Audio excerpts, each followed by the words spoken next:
اصل نماز یہی ہے. یہ تو بعد میں آپ کو ایک حدیث قدسی سناؤں گا انشاءاللہ، اگلا جو درس ہوگا اس کے حوالے سے بہت سی باتیں واضح ہوں گی.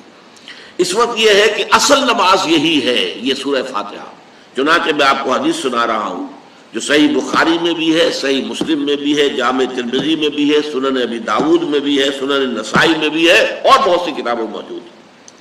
اور یہ عن عبادہ بن صامت رضی اللہ تعالی عنہ، حضرت عبادہ بن صامت سے ہے مرفوعا کہ حضور نے فرمایا لا صلاۃ لمن لم یقرأ بفاتحۃ الکتاب، اس شخص کی کوئی نماز نہیں ہے جس نے کہ سورہ فاتحہ کی تلاوت نہیں کی. اب اس سے ہمارے ہاں ایک بڑا اختلاف پیدا ہوا، وہ نوٹ کر لیجیے. ایک رائے یہ ہے آپ اگر علیحدہ نماز پڑھ رہے ہیں تو ظاہر بات ہے کہ آپ کو ہر رکعت میں خود پڑھنی ہی پڑھنی ہے سورہ فاتحہ.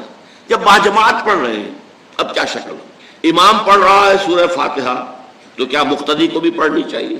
اس حدیث میں جو الفاظ کی شدت ہے اس کی بنا پر رجحان یہ ہوتا ہے کہ یقیناً اس صورت میں ہر شخص کو لا صلاۃ لمن لم یقرأ بفاتحۃ الکتاب، جس نے کہ فاتحہ کی تلاوت نہیں کی، قرات نہیں کی، اس کی کوئی نماز ہی نہیں. تو یہ موقف ہے امام شافعی کا، یہی مسلک ہے ہمارے اہل حدیث بھائیوں کا کہ آپ چاہے اکیلے نماز پڑھ رہے ہو، چاہے امام کے پیچھے پڑھ رہے ہو، اور چاہے امام جو ہے وہ جہری رکعت پڑھا رہا ہے اور چاہے سری رکعت پڑھا رہا ہے. خاموشی والی رکعت سورہ آپ کو معلوم ہے کہ نماز جو ظہر اور عصر کی ہے تو چاروں رکعتیں جو ہے وہ سری ہیں. مغرب کے اندر آ کر دو جہری ہیں ایک سری ہے، عشاء میں آ کر دو جہری ہیں دو سری ہیں، سورہ اور نماز فجر کے اندر دونوں جو ہیں وہ جہری ہیں. تو چاہے جہری ہو چاہے سری ہو آپ کو بھی لازماً جو مقتدی ہے اسے بھی سورہ فاتحہ پڑھنی ہوگی. اب اس کے لیے انہوں نے یہ طریقہ جو ہے تلقین کیا ہے کہ امام تیزی سے نہ پڑھے، رک رک کر پڑھے الحمدللہ رب العالمین، اس کے بعد اتنا وقفہ دے دے کہ جو مقتدی ہے وہ بھی کہہ لیں اپنے دل میں یا پڑھ لیں الحمدللہ رب العالمین الرحمن الرحیم.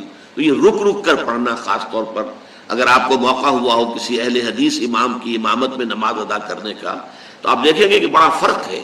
ہمارے جو حنفی امام الحمدللہ رب العالمین الرحمن الرحیم مالک یوم الدین ایاک نعبد و ایاک نستعین، 4 آیتیں جو ہے وہ بھی ایک ساتھ میں پڑھ جائیں گے.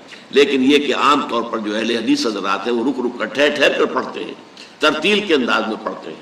یا پھر دوسری شکل انہوں نے ایک اور کی ہے، یہ آپ سعودی عرب میں جب کبھی نماز پڑھیں گے اور آپ پڑھی ہو آپ نے، تو وہاں آپ دیکھیں گے کہ امام جو ہے وہ سورہ فاتحہ پڑھنے کے بعد کوئی 1 منٹ جو ہے خاموش رہتا ہے تاکہ آپ اب جو مقتدی ہیں وہ اس وقفے میں وہ اب سورہ فاتحہ پڑھ لیں.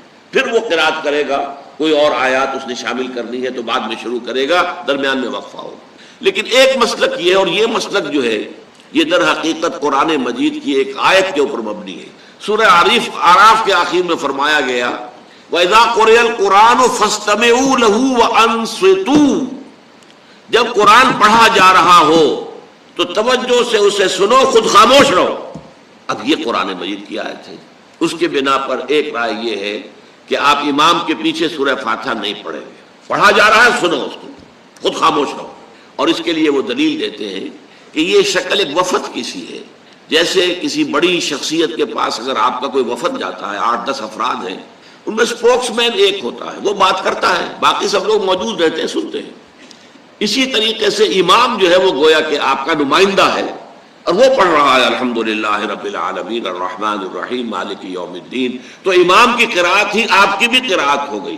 گویا کہ اس آیت سے، اس حدیث سے اختلاف نہیں ہے، اس کی تعبیر سے اختلاف ہے کہ امام کا قرات کر لینا در حقیقت مقتدیوں کی طرف سے بھی قرات ہے. اس میں جو حنفی مسلک ہے وہ بہت سخت ہے، اور وہ یہ ہے کہ چاہے سری نماز ہو اور چاہے جہری ہو، ہر کسی بھی حالت میں مقتدی جو ہے وہ سورہ فاتحہ نہیں پڑھے گا.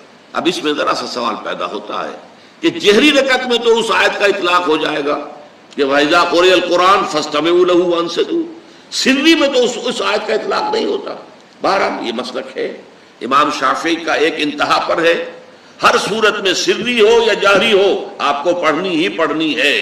اور امام ابو حنیفہ دوسری انتہا پر ہے کہ چاہے سری ہو چاہے جہری ہو کسی شکل میں نہیں پڑھنا. امام مالک کا مسلک ہے درمیان میں، اور میں اس میں کوئی جھجک محسوس نہیں کرتا کہ میں آپ کے سامنے عرض کر دوں کہ میں اس پر عمل پیرا ہوں. وہ کیا ہے؟ جہری نماز میں خاموش رہو اور سنو. اس آیت کا اطلاق ہو جائے گا جب بلند آواز سے پڑھ رہا ہے امام تو پوری توجہ، فاستمعوا لہ، اپنی پوری توجہ کو اس کے سننے کے اوپر مرکوز کر دو اور خود خاموش رہو، سری رکعت میں البتہ، جبکہ وہ بھی خاموشی سے پڑھ رہا ہے، آپ بھی خاموشی سے پڑھ رہے ہیں۔ بہرحال ان چیزوں میں میں نے یہ سب کچھ بیان کیا ہے، تو اس سے جو میرا مقصود ہے وہ یہ ہے کہ معلوم ہو جائے کہ اس میں کوئی بڑی بنیادی بات نہیں ہے، نہ یہ کہ جو حنفی ہیں وہ اس حدیث کا انکار کرتے ہوں کہ لا صلاۃ لمن لم یقرأ بفاتحۃ الکتاب، کیسے وہ انکار کریں گے، اور نہ ہی کوئی جو حنبلی ہے یا اہل حدیث ہے وہ قرآن کی اس آیت کا اختلاف جو ہے وہ اختلاف کر سکتا ہے کہ اذا قرئ القرآن فاستمعوا له وانصتوا، لیکن یہ کہ اس کے پھر اس سے جو احکام کا استنباط ہے اس میں اختلاف ہو جاتا ہے، تو اس کو نہیں سمجھنا چاہیے کہ یہ کوئی بہت بڑی اہمیت والی بات ہے۔